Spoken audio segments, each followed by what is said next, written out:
الحمد لله نحمده ونستعينه ونستغفره ونؤمن به ونتوكل عليه ونعوذ بالله من شرور أنفسنا ومن سيئات أعمالنا من يهده الله فلا مضل له ومن يضلله فلا هادي له وأشهد أن لا إله إلا الله وحده لا شريك له وأشهد أن سيدنا ونبينا ومولانا محمدا عبده ورسوله صلى الله تعالى عليه وعلى آله وأصحابه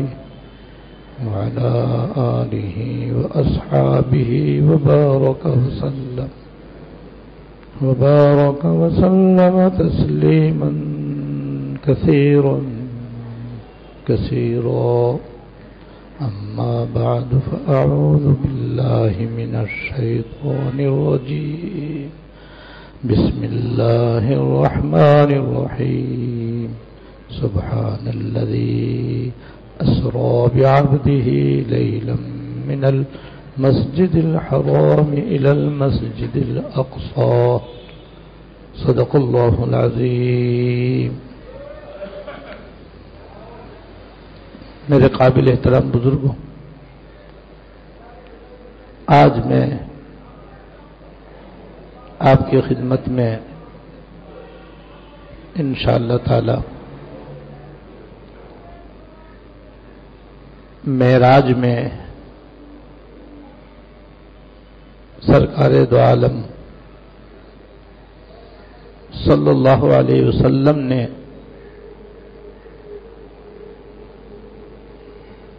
اللہ تعالی کی قدرت کے عجائبات دیکھے. مسجد الحرام سے مسجد الاقصی جس میں ہزاروں میل کا فاصلہ ہے، ذرا سی دیر میں تشریف لے گئے اور وہاں سے آسمانوں پر تشریف لے گئے اور ہر آسمان پر اللہ جل شانہ کے خاص پیغمبروں سے ملاقات ہوئی.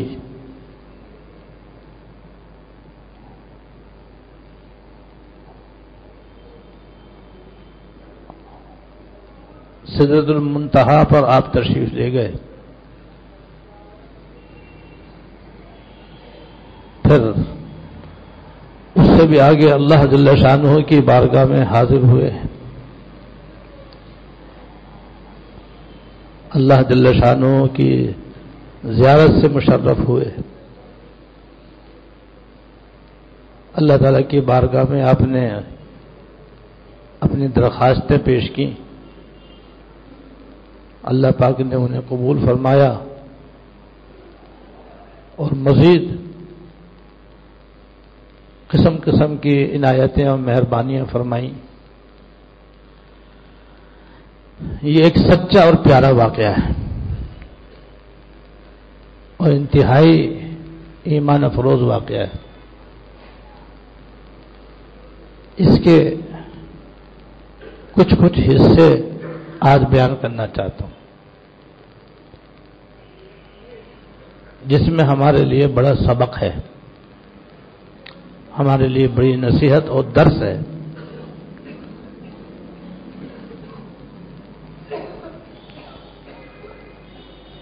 ان میں سے ایک موقع یہ ہے کہ جب آپ 7ویں آسمان پر تشریف لے گئے تو آپ کی حضرت ابراہیم علیہ السلام سے ملاقات ہوئی.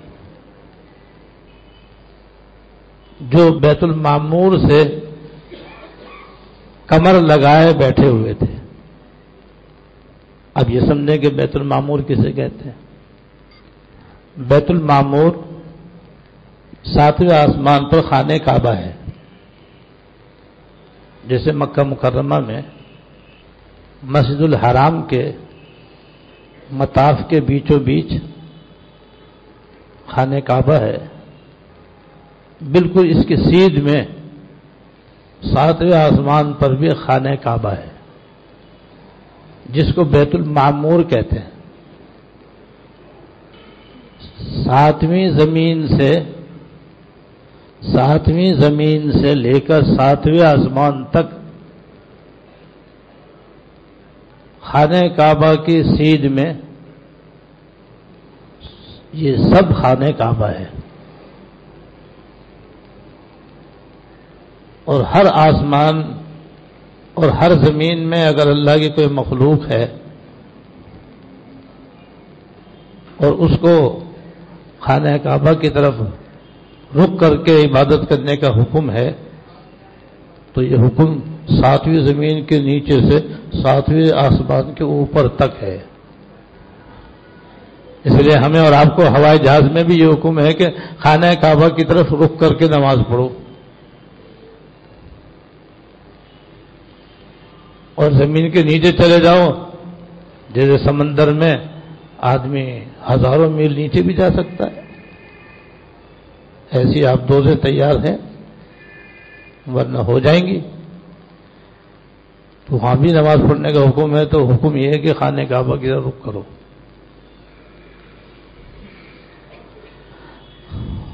تو زمین پر جو اللہ تعالیٰ گھر ہے اس کا نام ہے خانہ کعبہ، اور 7ویں آسمان پر جو اللہ تعالیٰ گھر ہے اس کا نام ہے بیت المعمور، اور اس کو بیت المعمور اس لیے کہتے ہیں، معمور کے معنی آتے ہیں بھرا ہوا، معمور کے معنی ہے بھرا ہوا۔ تو حدیث میں آتا ہے کہ بیت المعمور کا روزانہ 70,000 ملائکہ طواف کرتے ہیں، اور جو ایک مرتبہ طواف کر لیتے ہیں پھر قیامت تک ان کی باری نہیں آئے گی۔ ہم پر کتنی اللہ تعالیٰ کی عنایت ہے، جب چاہے خانہ کعبہ جا کر کے بیت اللہ کا ایک نہیں 10 دفعہ طواف کر لے۔ یہ ہم پر اللہ تعالیٰ کی عنایت ہے، ہمیں سہولت اور آسانی اللہ پاک نے دے رکھی ہے۔ ملائکہ کو تو بس ایک ہی مرتبہ طواف کا موقع ملتا ہے، اور جو ایک دفعہ طواف کر لیتا ہے پھر دوبارہ اس کی باری نہیں آتی، تو ہر وقت وہ فرشتوں سے بھرا رہتا ہے، اس لیے اس کو بیت المعمور کہتے ہیں۔ حضرت ابراہیم علیہ السلام اس سے ٹیک لگائے بیٹھے تھے۔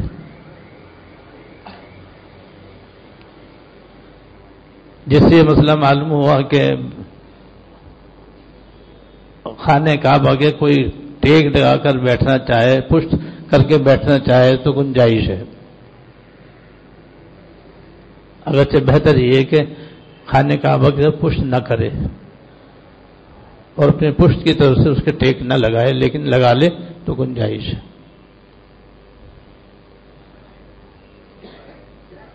اور جب حضور صلی اللہ علیہ وسلم حضرت ابراہیم علیہ السلام سے ملے،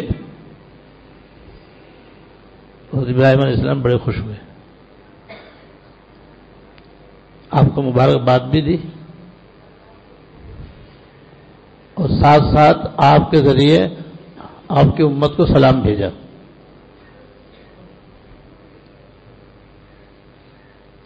اور ایک پیغام بھی دیا،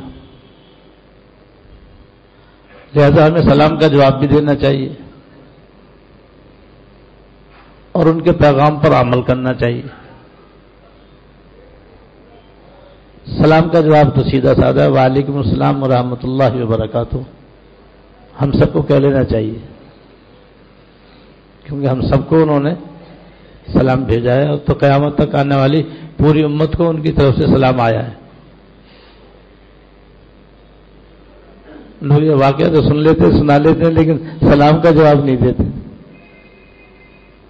سلام کا جواب دینا واجب ہے، تو آج آپ کا واجب بھی انشاءاللہ ادا ہو رہا ہے۔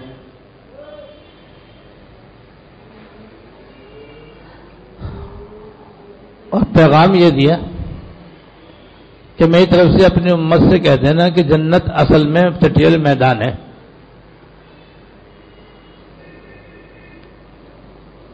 لہذا دنیا میں آپ کی امتیوں کو چاہیے کہ وہاں سے رہتے ہوئے اس میں اپنے درخت لگا لیں، پودے اگا لیں، باغات تیار کر کے لائیں۔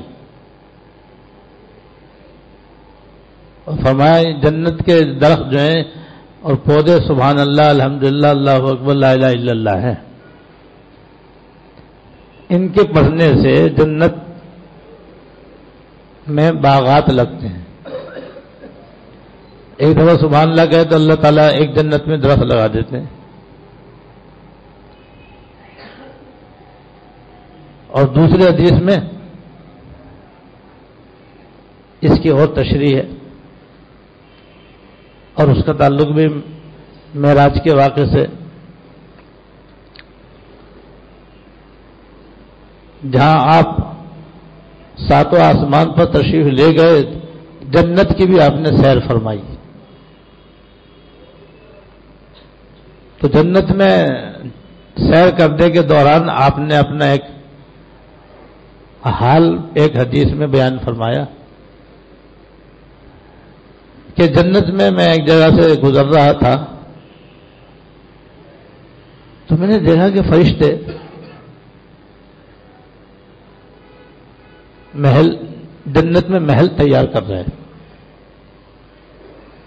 فرشتے جنت میں محل تیار کر رہے ہیں، وہ بھی اس طرح کہ جنت کے محلات کی دیواروں کی چنائی میں مسالہ مشک و عنبر کا استعمال کر رہے ہیں، سبحان اللہ، جو خوشبو، اور دیواروں میں ایک اینٹ سونے کی لگاتے ہیں، ایک اینٹ چاندی کی لگاتے ہیں، ایک بلاک سونے کا، ایک بلاک چاندی کا، اور مشک و عنبر کے مسالے سے ان کو جوڑ کر محلات کی دیواریں بنا رہے ہیں۔ تو میں ذرا سی دیر کے لیے کھڑا ہو گیا کہ دیکھوں کس طرح یہ محل تیار کرتے ہیں۔ تو میں دیکھ رہا تھا وہ تیزی سے کام کر رہے ہیں، کام کرتے کرتے اچانک انہوں نے کام بند کر دیا اور ہاتھ پیر رکھ کے بیٹھ گئے۔ میں نے کہا وہ کام کیوں نہیں کر رہے، اتنی جلدی کام کیوں چھوڑ دیا؟ تو فرشتوں نے جواب دیا کہ ہم اجرت پہ کام کرتے ہیں، اجرت ملتی ہے کام کرتے ہیں، اجرت بند کام بند۔ پھر انہوں نے وضاحت کی کہ یہ محل جس شخص کا تیار ہو رہا ہے وہ دنیا میں ہے، وہ دنیا میں ہے، زندہ ہے۔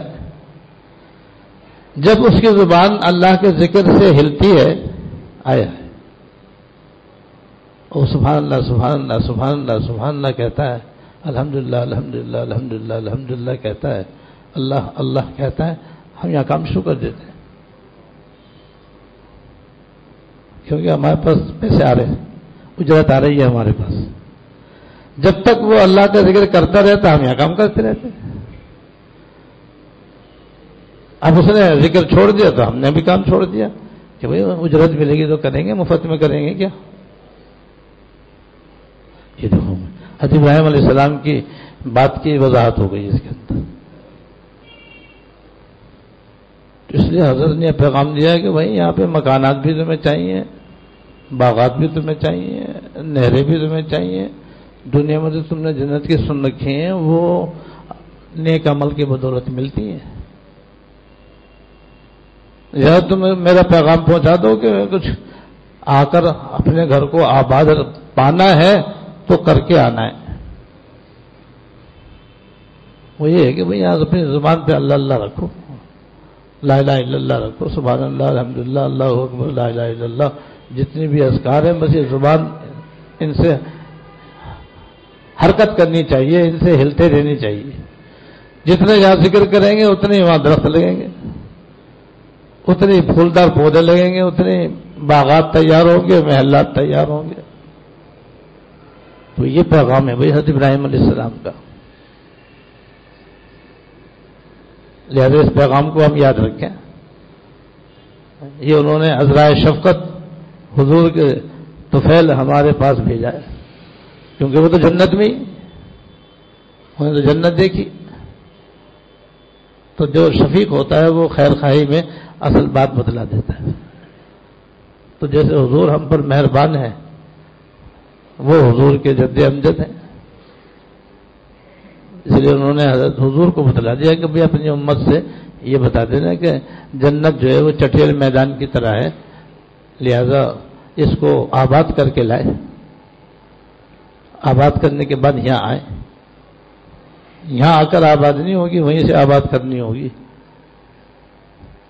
اور اس کی آباد کاری ہوتی ہے ذکر اللہ کی کثرت سے. لہذا ہم سب اللہ کا ذکر کثرت سے کرنے کی عادت ڈالیں.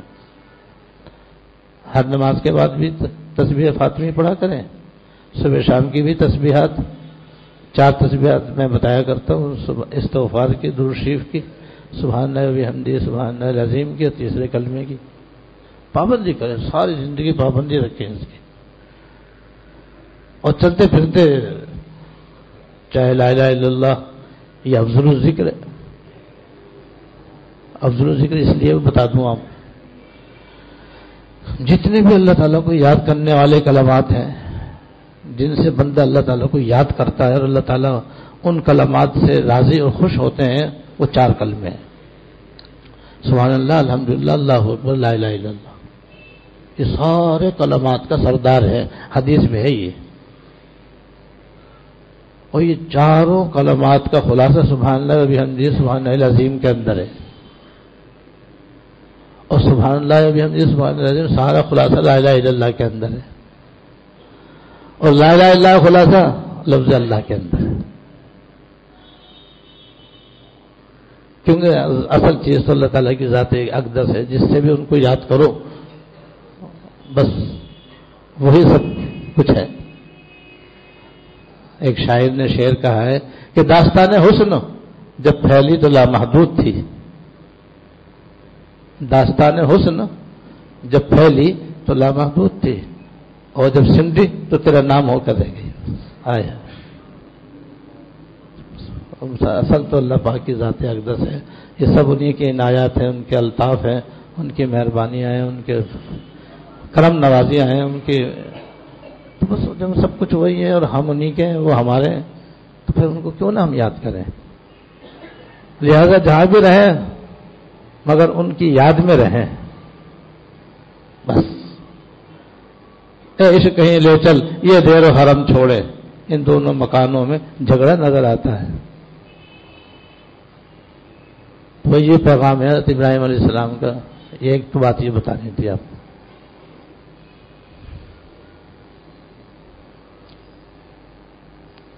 دوسرا ایک واقعہ بھی حضور نے دیکھا معراجی کے اندر، وہ بھی سنانا چاہتا ہوں. ایک جگہ آپ تشریف لے گئے تو وہاں سے دیکھا کہ کچھ لوگ ہیں اور ان کے پاس 2 قسم کے برتن ہیں. ایک برتن میں سڑا ہوا گوشت پڑا ہوا ہے، انتہائی بدبودار. اور دوسرا برتن ایسا ہے کہ اس کے اندر بہت ہی شاندار، پاک صاف، لذیذ گوشت رکھا ہوا ہے. وہ جو لوگ وہاں بیٹھے ہوئے ہیں وہ اچھا گوشت تو کھا نہیں رہے، سڑا ہوا گوشت کھا رہے ہیں.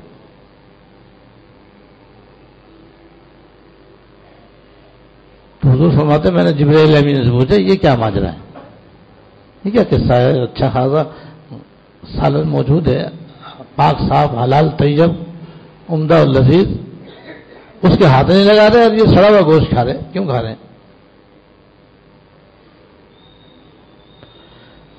تو جبرائیل علیہ السلام جبرائیل امین نے عرض کیا حضور یہ آپ کی امت کے وہ لوگ، وہ مرد عورت ہے جو شادی شدہ تھے اور شادی شدہ ہونے کے باوجود دنیا میں حرام اور ناجائز تعلقات سے اپنی خواہش پوری کرتے تھے. اس میں عورتیں بھی آگے مرد بھی آ گئے، ناجائز تعلق رکھنے والے مرد بھی اور ناجائز تعلق رکھنے والی عورتیں بھی. تو یہ جو سڑا ہوا گوشت کھا رہے ہیں وہ ہے حرام و ناجائز تعلقات سے اپنی خواہش پوری کرنا. حالانکہ ان کے پاس عورت ہے تو شوہر موجود، شوہر ہے تو بیوی موجود، شوہر بیوی کے لیے حلال اور بیوی شوہر کے لیے حلال. تو اس کی مثال ہے جیسے کہ حلال اور طیب پاکیزہ گوشت، چاہیں تو یہ اس کو استعمال کر سکتے ہیں، اپنی خواہش جائز طریقے سے پوری کر سکتے ہیں لیکن نہیں کرتے. شوہر کے ہوتے ہوئے پھر بھی نامحرم مردوں سے ناجائز تعلقات اور بیوی کے ہوتے ہوئے پھر بھی نامحرم عورتوں سے ناجائز تعلقات. اس کی مثال ہے کہ یہ سڑا ہوا گوشت کھا رہے جو کہ حرام بھی ہے، بدبودار بھی ہے، خراب بھی ہے، جس کا مطلب یہ ہے کہ دنیا کے اندر بھی وبال اور آخرت میں بھی عذاب.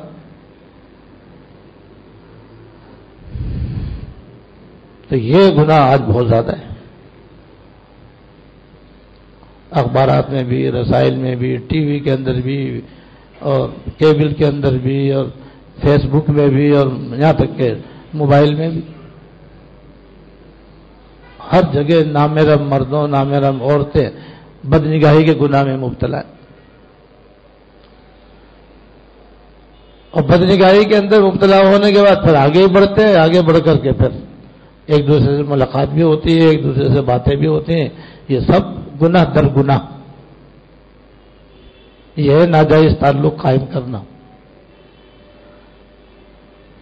پھر بدکاری بھی ہو جاتی کیونکہ یہ تعلقات جب آگے بڑھتے ہیں تو بدنگاہی تو زنا کا پہلا قدم ہے.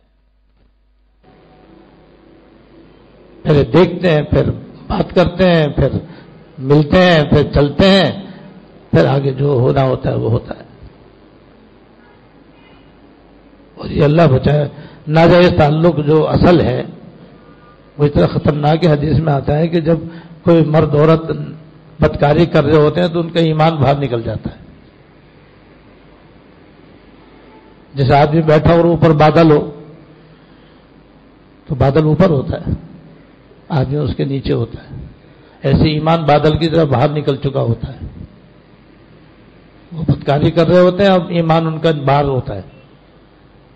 میں یہاں کہتا ہوں خدا نخواستہ واپس نہ آیا تو پھر کیا ہوگا؟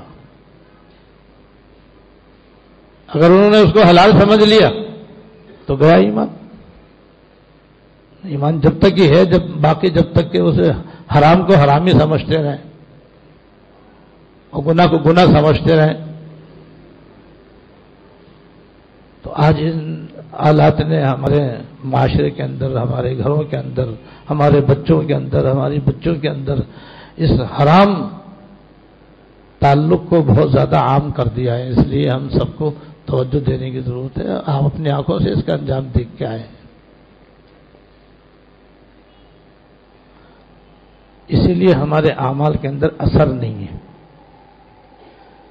کہ کچھ نیک عمل کرتے تو ہیں، تلاوت بھی کرتے ہیں، تسبیحات بھی پڑھتے ہیں، نمازیں بھی پڑھتے ہیں، صدقہ خیرات بھی کرتے ہیں، لیکن ساتھ ساتھ یہ آنکھوں کا گناہ بھی خوب کرتے ہیں، بدنگاہی بھی خوب ہو رہی ہے، بدزبانی بھی خوب ہو رہی ہے، اور یہ جنسی گناہ میں اچھے خاصے نیک نمازی بھی مبتلا ہے. اس لیے موبائل تو ہاتھ میں، ننگی دنیا ہاتھ میں، جب چاہے بٹن دباؤ اور ننگی فلم دیکھ لو، ننگی تصویریں دیکھ لو. بدکاری کا فیل آنکھوں سے لوگ دیکھتے ہیں. اللہ بچائے. اس سے دماغ بھی آدمی کا زنا کرتا ہے، دل بھی زنا کرتا ہے، آنکھیں بھی زنا کرتی ہے، تو زنا عام ہو گیا ہے بہت.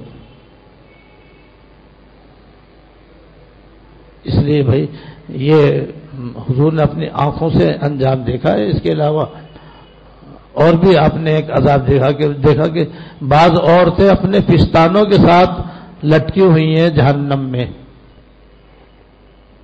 یہ وہ عورتیں جو دنیا کے اندر نامحرم مردوں سے ناجائز تعلقات رکھنے والی، بدکاری کرنے والی عورتیں ہیں. اس لیے ہم سب کو چاہیے کہ بھئی حضرت ابراہیم علیہ السلام کا پیغام یاد رکھیں، اور یہ جو موقع میں نے آپ کو معراج کا سنایا ہے ناجائز تعلق کا، اس کو بھی یاد رکھیں اور بچنے کی کوشش کریں.